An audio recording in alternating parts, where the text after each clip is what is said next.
তো পরম্পরা আছে না, বলো। আমি একসময় বলেছিলাম যে আসলে এবার আমি পারছি না, কারণ শুটিং এ আমাকে আমেরিকাও যেতে হবে।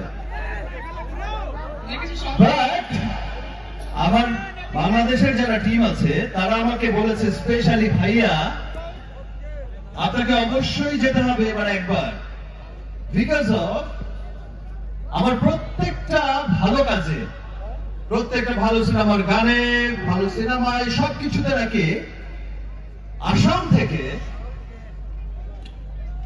শুধু কমেন্টস আসে, এত ভালোবাসা আসে যে লাভ ফ্রম আসাম, তাই না? বলে এত সাকিবিয়ান আছে সেখানে, এক আছে তো, আচ্ছা একবার তো যেতেই হবে। ইয়েস ইয়েস ইয়েস, আছে তো। তোমাদের জন্যই মনে হয় প্যান ইন্ডিয়ান ছবি দরদ করছি, যেন ইজিলি ছবিটা দেখা যায়। দেখবে তো, রাজকুমারও দেখবে তো, তুফান।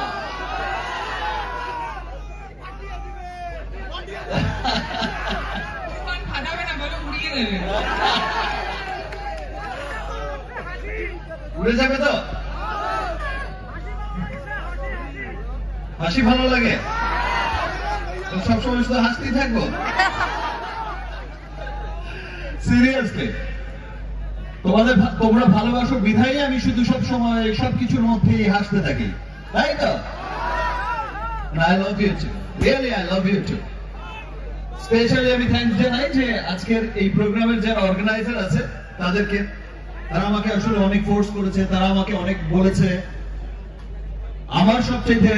আমার অর্গানাইজার, আমার সবচেয়ে কাছের অর্গানাইজার রহমান ভাইকে, হিরো ভাইকে এবং এই কমিটির যারা আছে, সত্যি না হলে দেখাই হতো না, না হলে এই ভালোবাসাটা মিস করতাম। তোমরা মিস করতে তো আমাকে।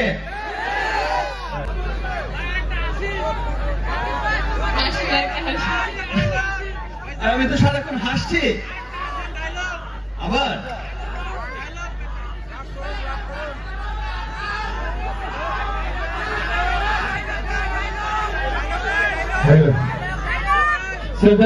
ভাইয়ের সম্বোধনা হয়ে যায় একটি, ইনারা আসছে সুদূর বাংলাদেশ কলকাতা দিয়ে, কি আমাদের আসামের তো পরম্পরা আছে না, বলো।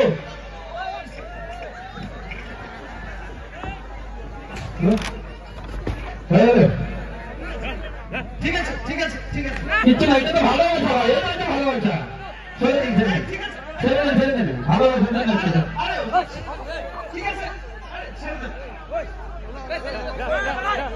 ঠিক আছে ভাই, ঠিক আছে ঠিক আছে, ওকে ওকে বসতে দাও, বসো। ভাই আমাদের প্রিয় সাকিব ভাই, বাংলাদেশের সুপারস্টার, ওনাকে